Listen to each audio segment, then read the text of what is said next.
Hello and welcome to Off the Shelf Reviews. I'm really annoyed. I had the whole Buffalo Bill dance ready for this intro and Gary said no. And I'm Gary. And today we're going to review and discuss The Silence of the Lambs, which released in 1991. Based on the novel by Thomas Harris and a screenplay by Ted Talley and directed by Jonathan Demme. Ian, why don't you give us the synopsis? Well, the story follows Clarice Starling, played by Jodie Foster. She's a trainee FBI agent who has been tasked with going to meet Dr. Hannibal Lecter, the cannibal, and questioning him on possible information on a killer known as Buffalo Bill, played by Ted Levine. As Starling and Lecter's relationship starts to deepen as the investigation deepens, Clarice starts to give the doctor some vital information, and he starts to ask her questions and wants to know what really is going on inside her mind. A census taker once tried to test me. I ate his liver with some fava beans and a nice Chianti. Well, after Manhunter sort of came and went, there wasn't really much interest in pursuing the sort of serial killer, horror thriller genre, or especially anything from the Harris novels with Lecter. Yeah. Except for Gene Hackman. Gene Hackman was like, you know what, I think I'll buy the rights to The Silence of the Lambs and I will play Hannibal Lecter. Wow. And he had cast Michelle Pfeiffer to play Clarice. Oh, that... But then Gene Hackman was like, actually, I've got cold feet. I think this is going to be a terrible idea. I think it's going to be way too violent and horrible and gruesome. Yeah. And I'm out. And Yeah, I then can so see that. Michelle Pfeiffer was out. Yeah. And then, believe it or not, Jodie Foster was then petitioning to get the rights because she wanted to play Clarice, but then the rights ended up getting sold to Orion Studios. And then, of course, Jodie Foster was turning up at the auditions like, I need this part. This is my part. And the director said when he saw her walking into the audition room, he knew straight away. He was like, that's Clarice Starling walking in right now. Yeah. And but this film, though, I think it's safe to say that the most iconic image in this film is that of Anthony Hopkins as Hannibal Lecter, as one of, if not one of the most iconic villains in American cinema. Yeah. Man, I remember when this bad boy dropped, it was all over the TV, it was all over the papers, like it was a big deal. Especially, I think, in the UK, that, like, especially with Anthony Hopkins being such a great British actor for many, many years. Interestingly, he was at the end of his American acting career because he felt like he was never getting the recognition. He said after this film, I'm retiring from acting, going back to England and just doing stage work. Yeah. Well, this film turned his life around. Well, that was it. And, you know, I'd seen him in stuff when I was growing up, you know, Bridge Too Far. I think I remember seeing Magic with the one with the puppet. You know, Elephant Man as well. You know, this guy was in a lot and he'd been on stage a lot. So he was literally just waiting for that one role to just cement him, you know, as one of the greats. And it's like I was thinking about this when I was watching it for the review. It's like there's a lot of British actors out there that you could look at, like Patrick Macnee, The Howling, John Hurt, Alien. And then you've got Anthony Hopkins, Hannibal Lecter. It's like, oh yeah, give him a horror role, and they fucking bring that British charm out where they're like, I like you, but I'll eat you. But at the same time, it was just such a big thing for me as well because I liked horror. You know, at this point, was it 91? It came out. I must have been 9, 10.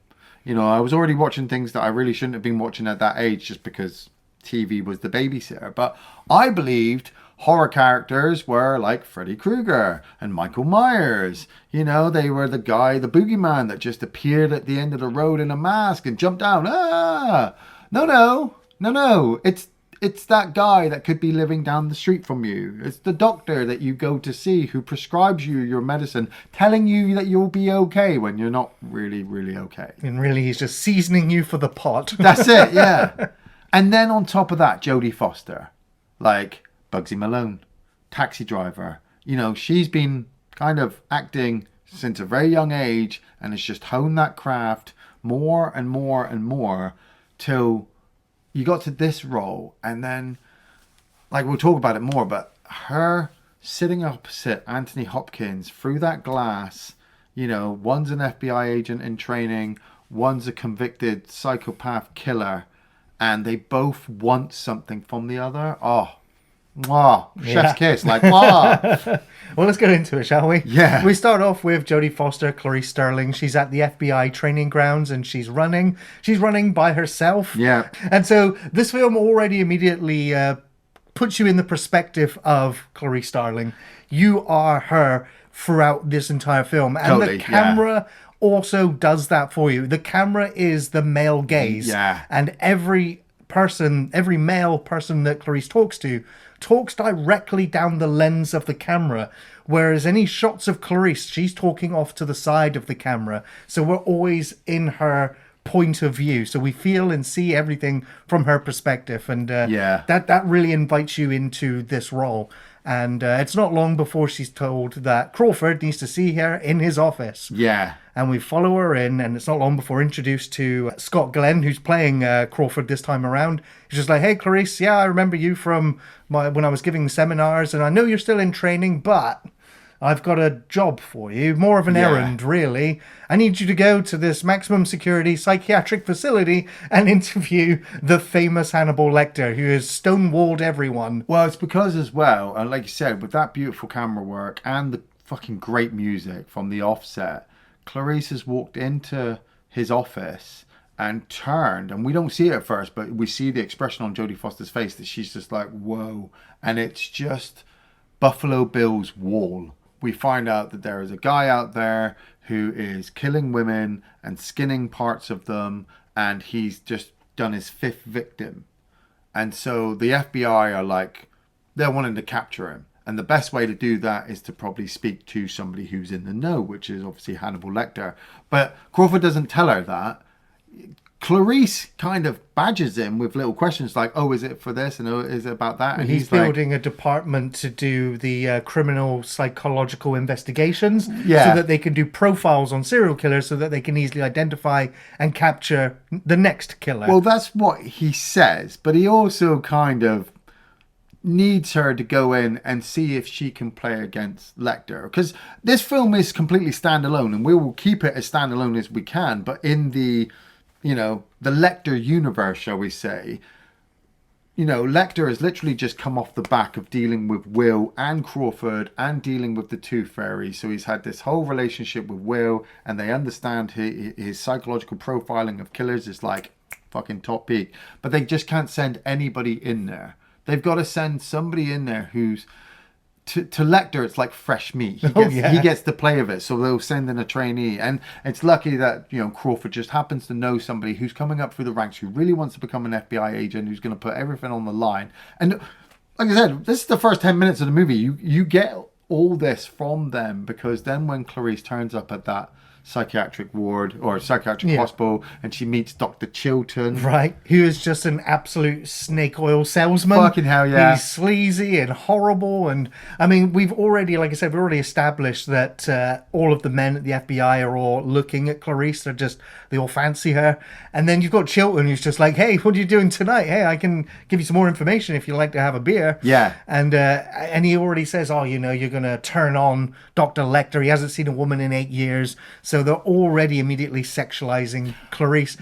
Even when she's walking past the cells. Yeah. One of them tells her how he can smell her. Oh, yeah. And I remember when I was younger and this film came out, this was a big deal as well. The way that Clarice Starling, Jodie Foster, was portrayed in this film, and she's this vulnerable woman who's being accosted by all these men and spoken down to, and talked to in such a way. But at the same time, Jodie Foster and the script that she's given gives back just as much. She uses her womanly wiles, I suppose, to be able to get herself as close as she can to the information that she needs to be able to do the job that she wants to do. She with the whole thing with Crawford, she plays on that relationship that they knew each other, and she's willing on taking on this job, and she knows Lecter. She's like Hannibal the Cannibal. She's read that fucking profile. She spent nights reading through his paperwork about how he's eating people. Chilton as well. She walks all the way down with him, and then she just happens to go, maybe I should go in on my own. And so, well, you wasted my time. You wasted my time. And she's like, oh, I'm sorry, but we get to spend all this time talking. She played him. Oh, yeah. She fucking played him so good. Yep, and she does try to play Lecter, and Lecter calls her out on it immediately. He's like, oh, you were doing so well, Clarice. It's all that terrible segue into getting me to read those notes. Yeah, that shot, though. The first one, Oh, man. just as the camera again is camera going comes POV round. down that corridor to all the cells on the side, and he's just menacingly there. He was already looking at the eye line of the moment that she passes. Yeah, and the camera captures Lecter. Anthony Hopkins stood there so brilliantly in the suit with the hair slicked back. You know, he looks so menacing. He just feels like he could kill you at any point. Though, question, what the fuck did those other guys do that they get fucking stuck down there with him? Well, Yeah. like imagine somebody's like, you're going in the basement. It's like, oh no, I fucking completely changed. anywhere but next to Lecter.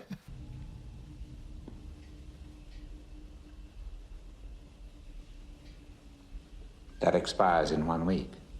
You're not real FBI, are you? And they go through the whole, approach, his pictures, the discussion about obviously what he can find out about Buffalo Bill, because the papers don't tell him why he does what he does or what it is he's doing. And it ultimately ends with Starling being kind of pushed away by Lecter, like, yeah, okay, I'm done with you. You can go back to Crawford. He's not getting anything out of me.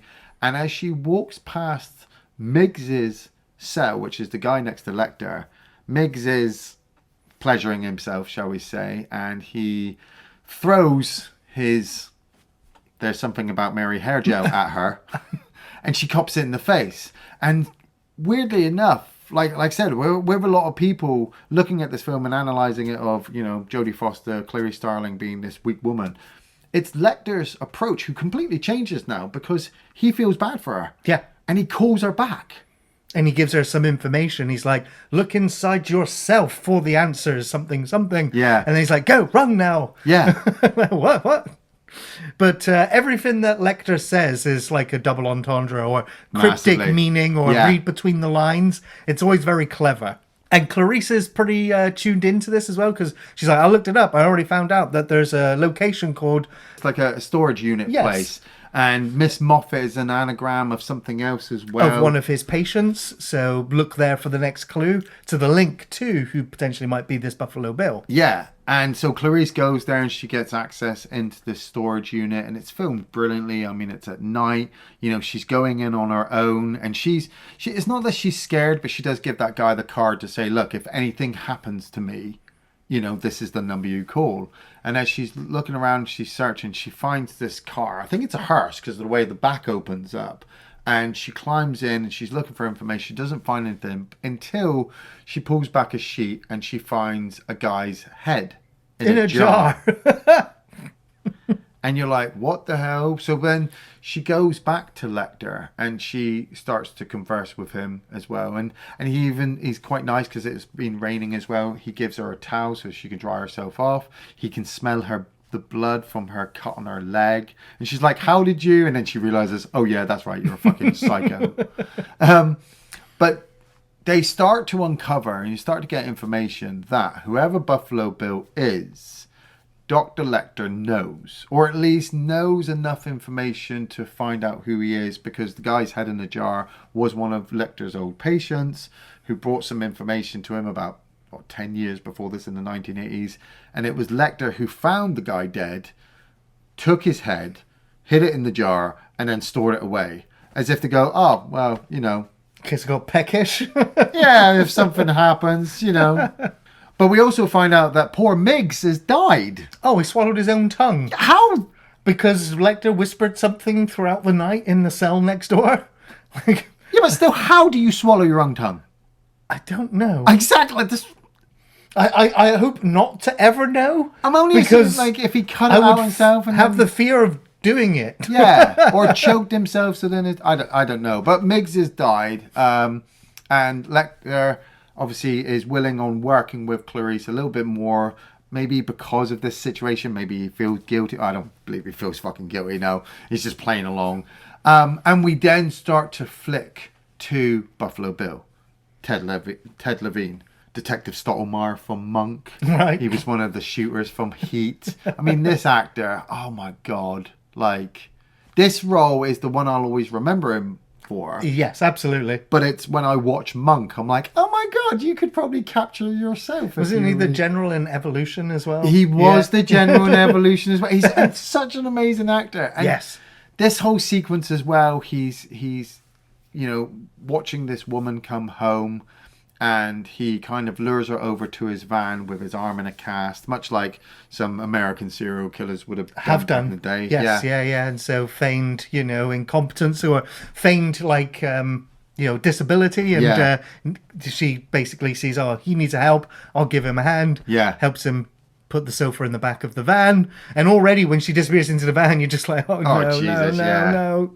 And he just smashes her in the face, captures her, realizes she's a size 14 as well, because that's perfect, and takes her back. But it turns out that actually she's the daughter of an American senator, and the mum is very upset and wants her daughter back, and is willing on hopefully doing anything to get her daughter back. So Clarice is willing on using this information, also with Crawford's kind of help. They go to Lecter, and Lecter had already said about how he kind of wanted a view. He was never going to leave his cell, and so he draws everything from memory. And so Starling's just like, look, if you look over this case file, we're willing on doing this is for you. You get a 1 week stay on Plum Island where you get to go swimming for 1 hour under armed guard, but you'll have books and you'll be able to put your feet in the sand. Yeah. So, yeah. And also we'll get you away from Dr. Chilton, because he's the guy spying, listening in on the conversations and trying to write a bestseller, obviously cashing in on the publicity and the fame of Lecter. But it's also the torture as well, isn't it, with the TV? And it's just like television evangelist, religion on TV, and they'll just crank the volume up after Clarice is already gone. But Lecter is warming to Clarice. The relationship between both of them is just kind of... Well, especially for, like, I imagine it from Clarice's perspective, where she's gone through this whole film and probably most of her life having to deal with the male gaze. Mm-hmm. Yeah. And having Lecter not look at her like an object. Right, but I mean, he does eyeball her. I mean, he's got the most frightening gaze and look in the entire film, but it's not as, I would say, as predatory as all of the random stranger men, because he has almost a warmth to her that he doesn't see her as lunch anymore. But does see her as a sparring partner and someone who he probably also can help mold, like he did with Will Graham.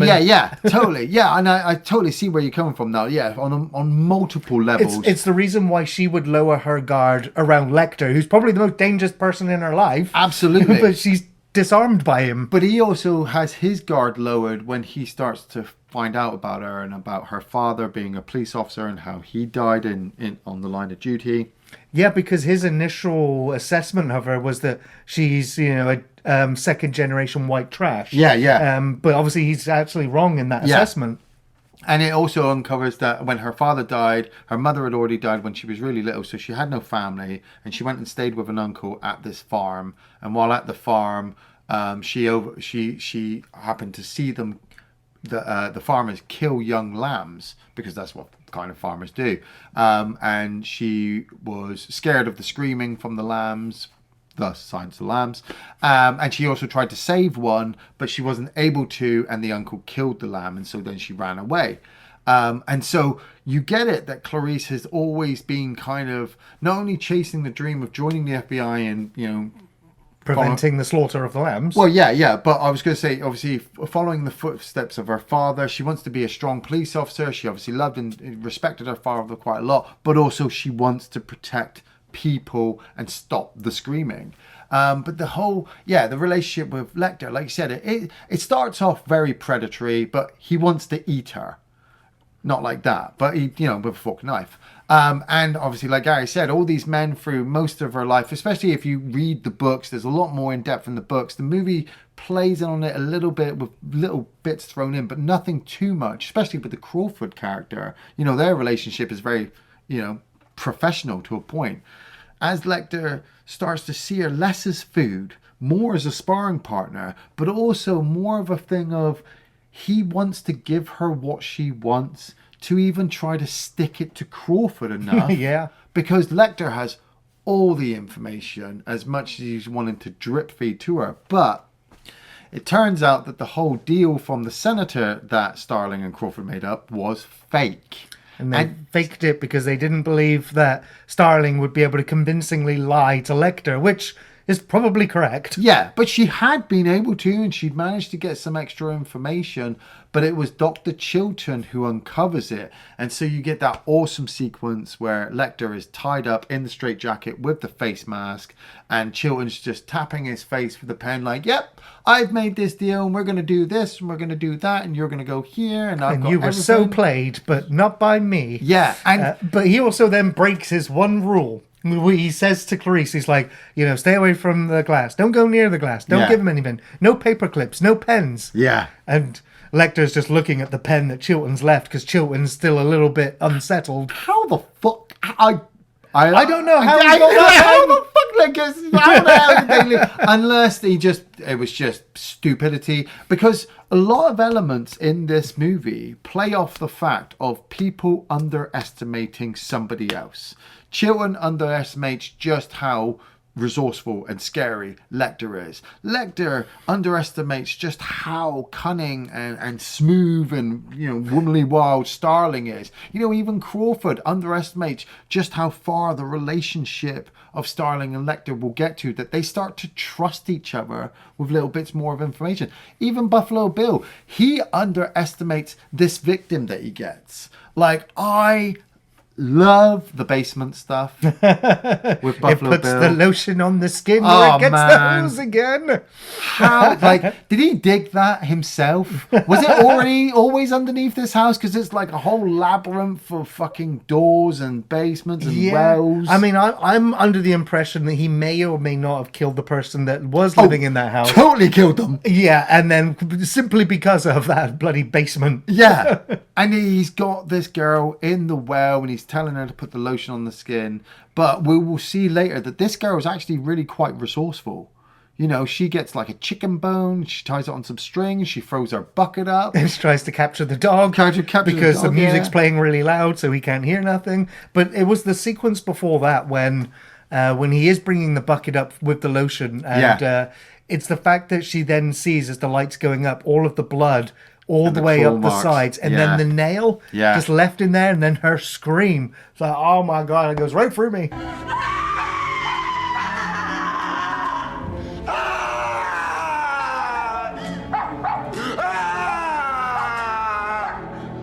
Starling and Crawford have also uncovered another body, and they pulled it from the river, and it turns out that Buffalo Bill likes to dump his bodies in the river, and the first one he weighed down.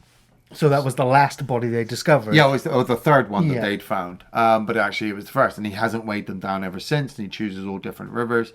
And as they're doing the autopsy, which I think is just... This sequence was really, really amazingly filmed. Especially with, like you said, you've got that situation where Starling's left in the room with all the sheriffs, and they're all stood there eyeing her up. And, you know, are they eyeing her up because she's an attractive female, or are they eyeing her up because she's FBI? She's the only female FBI agent that we're seeing. Yeah. We do see others in the training school, of course. But, I mean, Chris Carter even said Clarice Starling was the inspiration for Dana Scully. Totally. And it's also the autopsy sequence where, you know, she's looking at the body, but we don't really see a lot. You know, for a horror movie, it's not really as gory as people want. It's all psychological. It's all in your fucking head. But it's the way that obviously they uncover the moth off the back, out of her mouth as well. Oh, the cocoon or pupae or whatever you want to call it. And then she has to go and get that investigated by the guy with the cross-eyed. It's just like, yeah, I'm sure he's a really, really nice guy.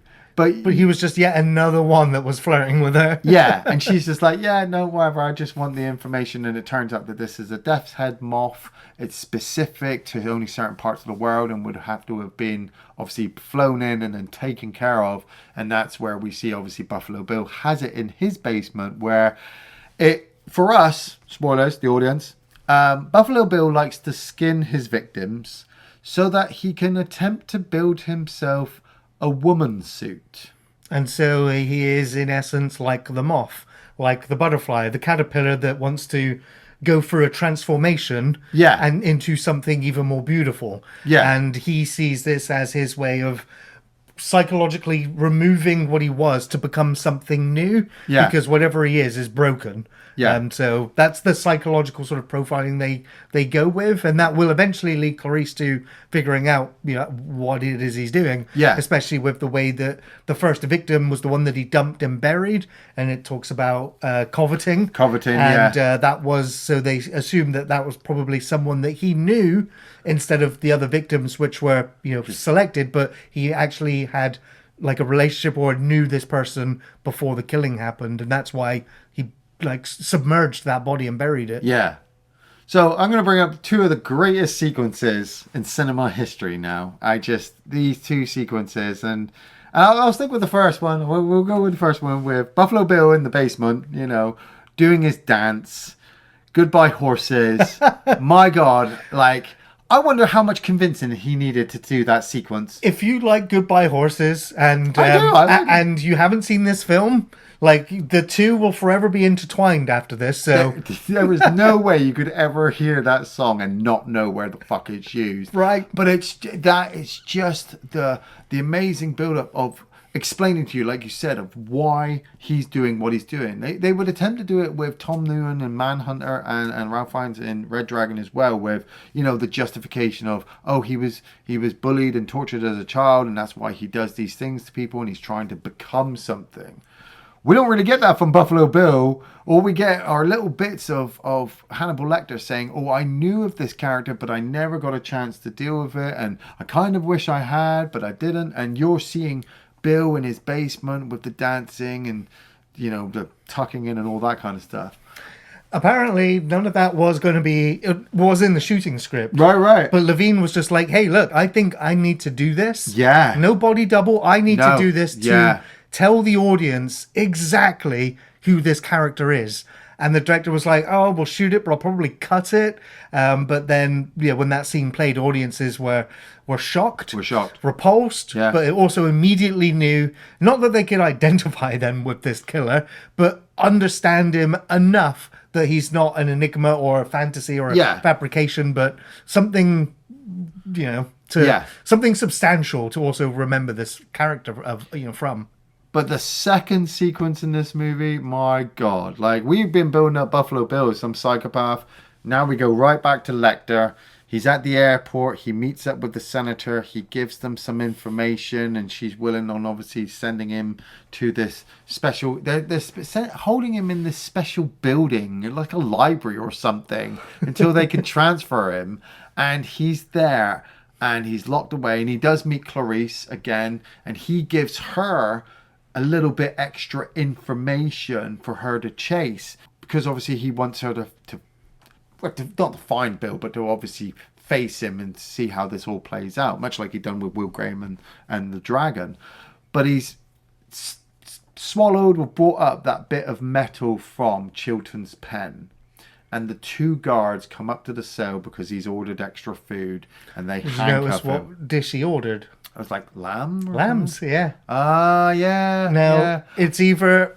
I mean, I don't see this as him then wanting to eat Clarice because of the story, but his way of silencing the lambs for Clarice by ordering the lamb, which was slaughtered. It's lame. I just saw it as him being an absolute dick, because he doesn't eat fucking lamb, and he just wanted to get the guards in because he was going to escape and get his own back. And he did this whole escape sequence with the handcuffing, the beating with the fucking baton, the spraying of chemicals in Nembry's eyes. There's the way he's like, I'm ready for you now, Sergeant Nembry.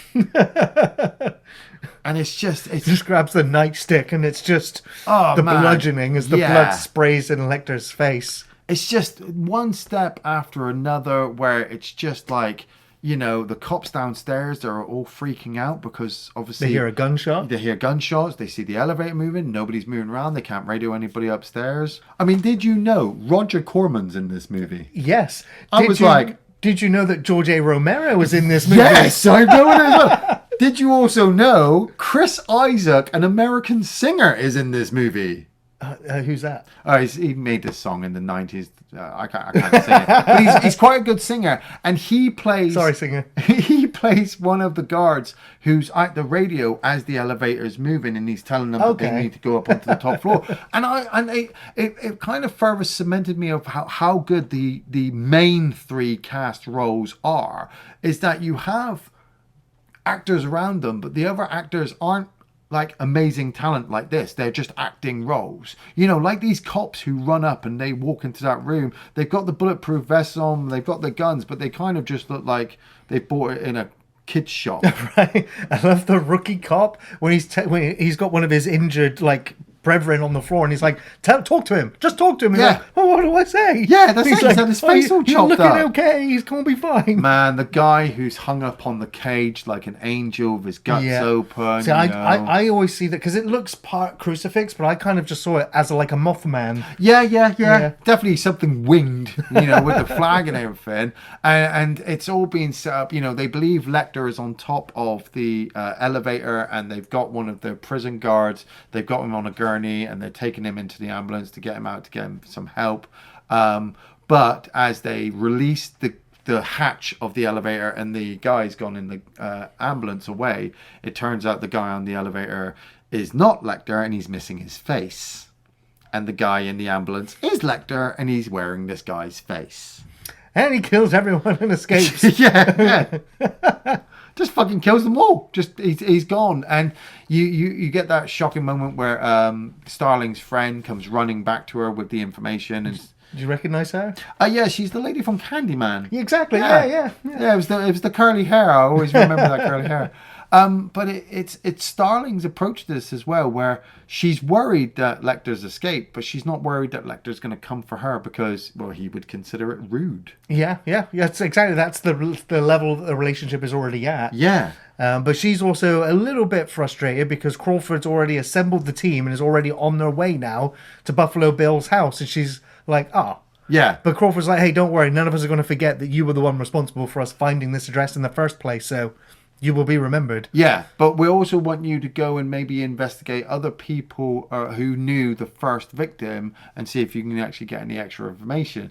You know, is he trying to keep her busy and out the way, or does he really need the information? We're not sure, but it's just enough that while the SWAT team, it's so brilliantly filmed and edited and put together that the SWAT team are getting to the house. I will say it's so well done that when I see this replicated in TV shows or other movies, I'm just like, you already know that it's been spliced and intercut to fool you. But this was where I remember seeing it done so well the first time. Yeah, the SWAT team are moving up to the house. They've pressed the doorbell, which is also in timed in with Buffalo Bill in the basement, finding out that his dog's been captured and he's not unsure what to do.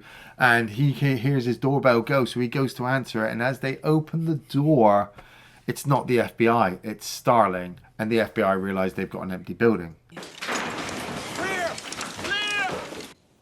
What's the problem, officer? Clarice. So this leads us then really to the final confrontation of the film, where Clarice is questioning this guy and giving him some basic questions about when did he move in here, did he know the previous occupant?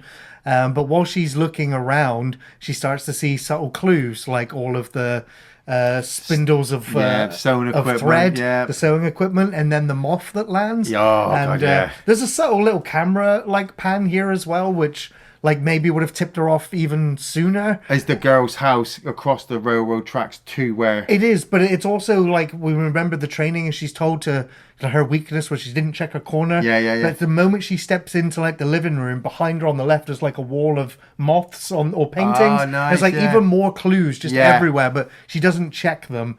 But she's just gone up against Hannibal Lecter as well. She is picking up these things vibes instantly, so she gets the vibe from him almost immediately. And so while he's there there with trying to find some business card. She's just like, she's got the gun on him, but he's already ducked out and around the corner, and he disappears into the basement. Yeah. Where the lights go out, and it is just a cat and mouse game. Yeah. And you were left wondering for some of it, like, why hasn't Buffalo Bill just taken her out? He has all the advantage of knowing the location and having night vision goggles on, but he's just messing with her. Much like Lecter, and this has always been kind of my problem with when people like to look into the minds of serial killers and psychopaths and all that, is that they all have that fundamental weakness of having an ego, of, you know, thinking that they're invincible. This guy's killed 5 women up to this point, you know, and he's willing on killing an FBI agent. If he's able to do that while they're trying to find him and get away with it, my God, he'd be fucking laughing his ass off. Well, the reason why I think I think it comes from the book, is that when he sees Clarice, he loves her hair. And so he wants to maintain the whole head.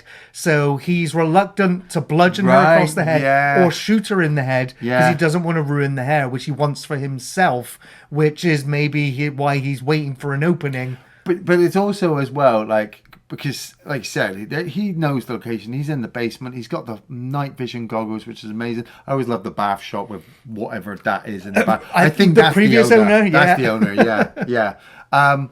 But he doesn't cock his gun. He's that overconfident. He hasn't readied his weapon. And so the music's building. Jodie Foster's in the absolute pitch blackness. We've got the POV of Buffalo Bill. We're looking at her. You see his hand kind of almost caress her hair and her face. But then he brings his gun up and he cocks that hammer. But Clarice hears it, and her gun's already. Her training, yeah. She's already loosed, yeah. Yeah, she'd already loosed it. She'd had it cocked. She was ready to put fucking 3 bullets into him, and she's like, blam, blam, blam, blam, blam, and he fucking takes all those bullets. It's the little thing I like, is that when she collapses down, she empties the chambers, and she's reloading. Yeah. Immediately, her training kicking in. I was like, oh, that's a nice little touch. He's fucking dying, and you know, Ted Levine, fucking Buffalo Bill's face is like, oh my God, how? And it's like, because you were just too overzealous. You know, you underestimated her. You brought her into your house. You shouldn't have done any of that. But, well, that's what happens. Yeah. And Starling ends up getting her badge. You know, Crawford's even really happy with her as well. It's a great shot. I mean, honestly, it makes me laugh every time. But justice is served. Literally, because they slice the cake, and they slice the justice part and serve it, and I was like, nice. I didn't notice that. Absolutely brilliant. Yeah. That's brilliant. Yeah. But she receives a phone call, and so Clarice goes and answers the phone, and it turns out it's Hannibal Lecter, and I believe he's in the Bahamas, and he has just waited for Dr. Chilton to land. And he tells her that immortal line, I'm having an old friend for dinner. And he just follows him off into the crowd, and the music comes up and the credits, and Starling's just left there going, Dr. Lecter? Dr. Lecter? Dr. Lecter? Dr. Lecter? I do wish we could chat longer, but I'm having an old friend for dinner. Yeah, it's a cold ending. Like, we're happy that Clarice has been promoted. She's now full-fledged member of the FBI. But the film is so it's like at the end of Halloween when Michael Myers is still out there. Yeah, the shape is out there. So is Hannibal Lecter. So like, never be safe. You'll never be safe again. Imagine if at the end of Jaws, Brody had missed and the shark just swam off. Yeah. Oh God. Yeah.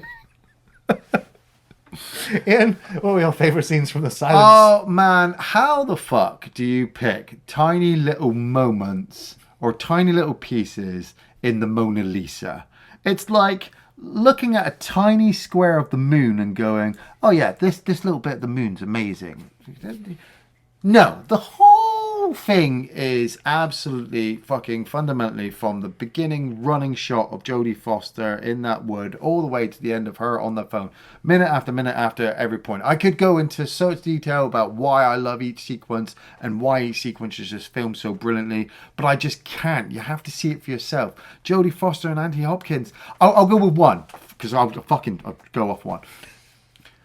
There is a sequence where Anthony Hopkins is in his cell and Jodie Foster's just sat outside the cage and she's talking to him, and Anthony Hopkins' face just kind of comes forward just enough that his reflection shows in the glass next to Starling. It's one of the only times in the whole film where the two of them are on screen at the same time together. Yeah.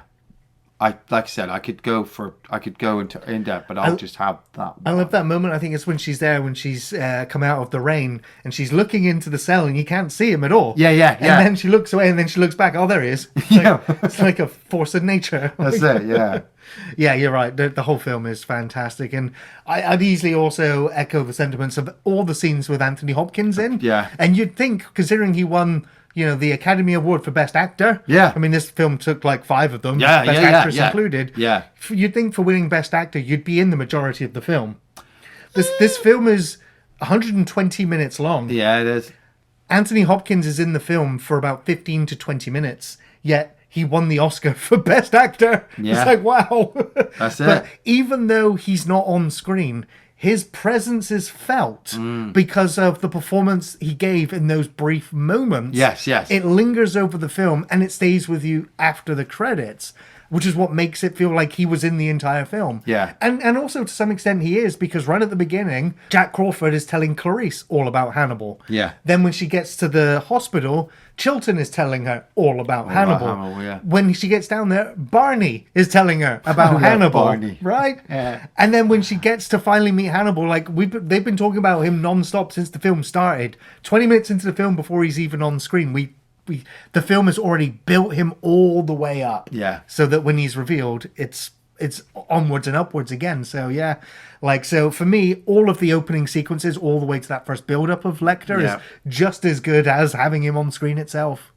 It puts the lotion on the skin or it gets the hose again. Yeah. It is just as iconic, not as iconic as Hannibal Lecter, in the mask, etc., and in the straitjacket, but the sequence with him with Precious, from the dog from Burbs. Yeah. All of those sequences are terrifying, and it's the sequence when he starts imitating her screaming. And psychologically, he's not doing it to torment her. He's proving a point that she can't. No, it's him practicing to be like them. Because he wants to be a woman, so he's emulating it. He's doing the makeup, and so he's just copying their behavior. Or, I don't know. He is just tormenting her. I'm just reading into it too much. Well, that's it. Because all our noise is not going to be heard from anybody because there's nobody around to hear it. Yeah. Yeah, but really terrifying stuff. So, yeah. And, of course, I'm going to go with the whole bloodshed, at the end when Hannibal does escape from his confinement and the police running around. It's just really well done. It's because the film has teased and had this level of dread building up throughout. That those sudden violent outbursts, they really catch you quite off guard because the film has been more suggestive than actually showing it. And so when we get to see some of that violence, it is quite shocking. Terrifying, yeah. Iain, do you recommend The Silence? Man, if you haven't watched The Silence of the Lambs to this point, what the fuck have you been doing with your life?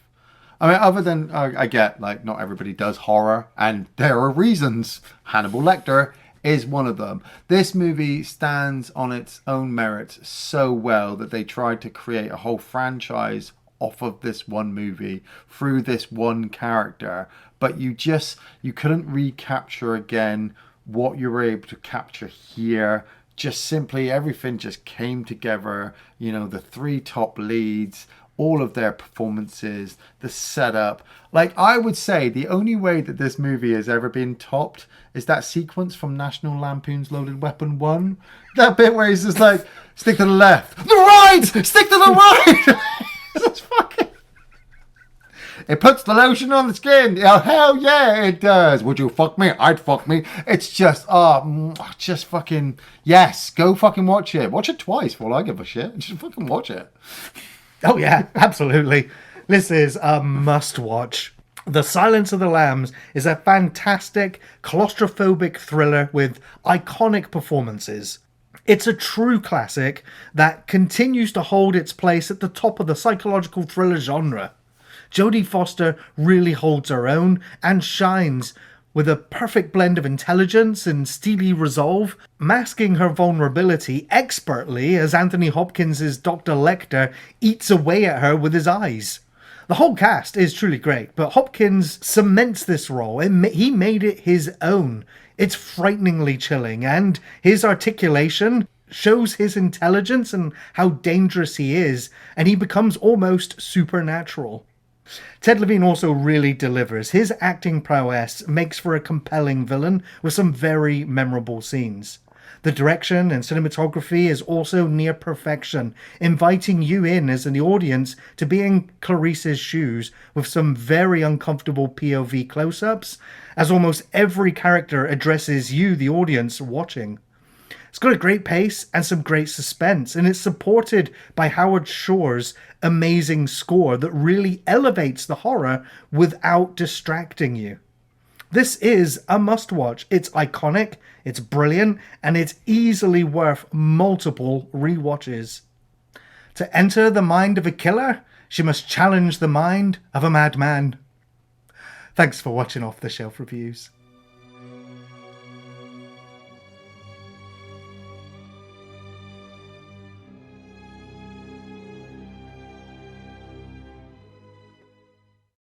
Dr. Lecter.